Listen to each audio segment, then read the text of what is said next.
are back again with another installment of Procrastination to Productivity, taking a look at how you can be more productive for 2022. So far we've talked about,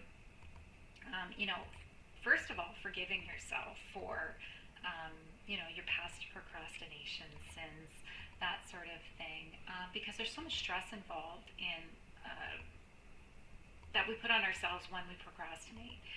And then last week we talked a little bit about, the reasons why we procrastinate, what some of our reasons might be.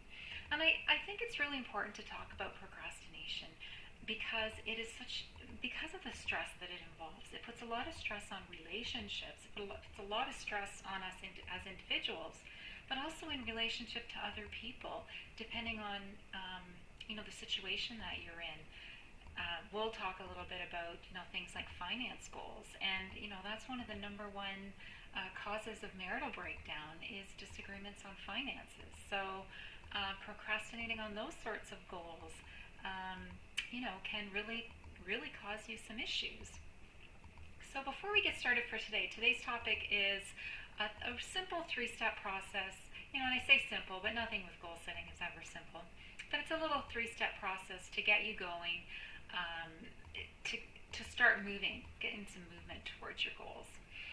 Before I get to that, of course, for those of you who don't know me, my name is Nancy Brooker. I'm a relationship and stress coach. I help women who are stuck in any sort of challenging relationship, work, home, family, body, self-image, any of those sorts of things, to really figure out what's keeping them stuck, get more clarity, bring in more clarity, more calm, so you can experience everything in your life, all of your relationships, with more joy and ease.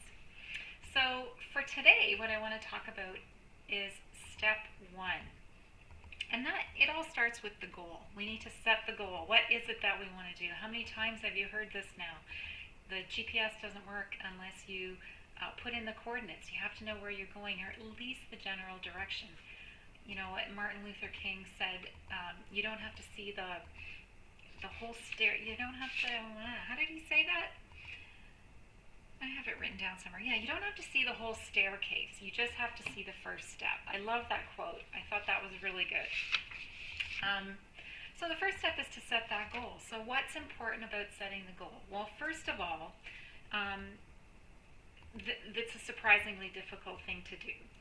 And without a clear vision, we don't know where we're going. So how do we do that? Well, you have to think about something that's really important to you. You've all heard about these SMART goals, smarter goals, whatever you want to call them. Make sure your goal is specific. Make sure it's in a certain area and that you've really drilled it down to a decent level, so that you have a really good idea of what you want. Make sure that it's measurable. M is for measurable.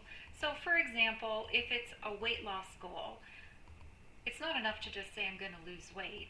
You want to say I'm going to lose this much weight.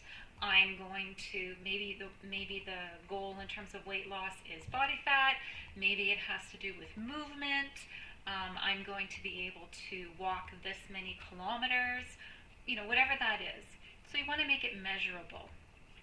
You want to make it actionable or achievable.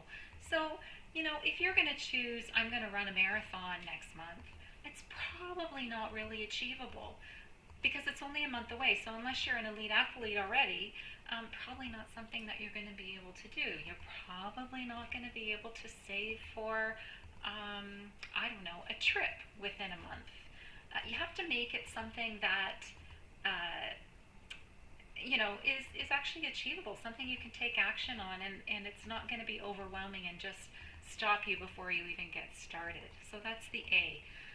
R, how do you spell smart? The R for smart is, it has to be relevant. It has to be something that's really important to you, something that you're passionate about, because we're not going to take any steps towards anything that we're not passionate about, not something that doesn't have meaning for us. So we want to make sure that it's relevant to our lives. And sometimes people, with the R, sometimes realistic, but that sort of gets covered under actionable, I think, achievable. So SMART has to be time-based. So you really want to put time frames on these things.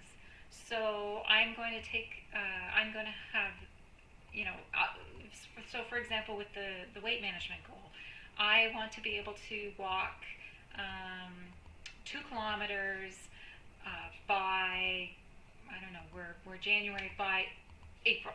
So how are you going to step up to that 2 kilometers? How much are you going to do every day? All of that sort of thing. I'm going to save this much money for that trip over this many months. How much do I need to save every month? So you're really putting a time frame on it. You can see how we're getting more and more specific as we go.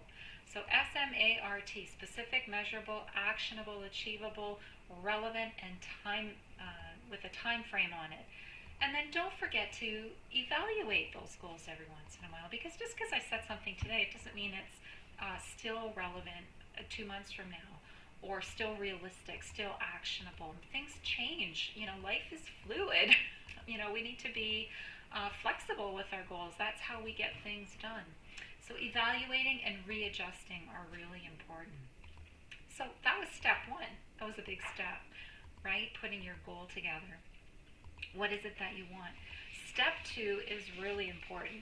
Sometimes I think, we go through these things in our minds. What do we want to do?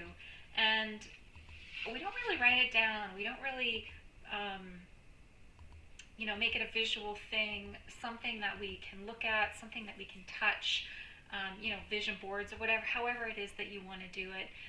Write it down. Do it on a scrap piece of paper. Do it on in a journal. Do it on a vision board. However you want to do it. It makes it real.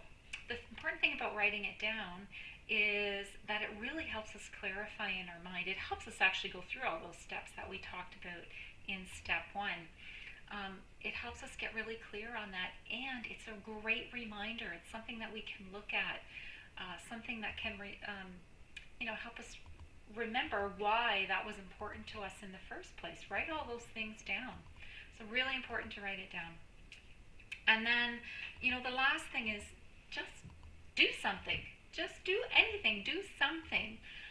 Sometimes we get overwhelmed because we create, and I talk about this all the time, we create these goals that are so big, and we forget to really chunk them down into little bite-sized pieces so that we can just do a little bit at a time.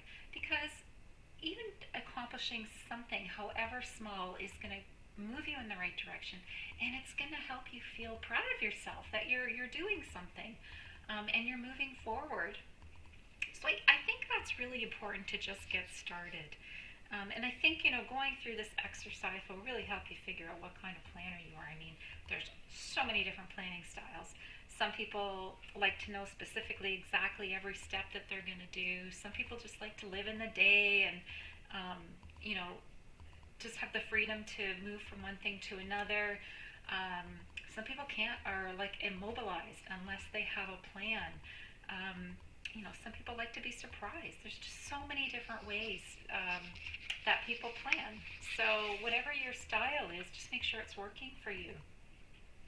One thing that I really love about the tapping is that, if you have a goal, and, just do this right now. What's that goal that you have? Just thinking about the first little step that you would have to take towards that goal, and really visualizing that and thinking about it and feeling in your body what comes up for you. What comes up for you? Think about it. Sometimes just the smallest step is really scary, and we don't know why. We don't know what's stopping us, why we can't get through that. And that's where the tapping just excels, because it really helps us get clear about what's stopping us, and how to process that, and how to get over it, and get shit done, right? Which is the bottom line. That's what this is all about, is getting things done. So, if you could use some help getting yourself through the mud, you're trying to set goals, you're trying to figure out the steps that you need to take, any of that sort of thing, I know that can be a really stressful thing, and we don't want that for you. So, do reach out. I would love to hear from you. And please don't forget to pick up your freebies down below, and come on over, visit me on the Facebook page at Living in Yes, or just connect and let me know how you're doing, or if there's anything else that you'd like to hear more about. So next week, we'll talk about a few hacks to help you get moving towards your goal. Little goal hacks that will help move you forward. Okay, so take good care, and we'll talk to you soon. Bye.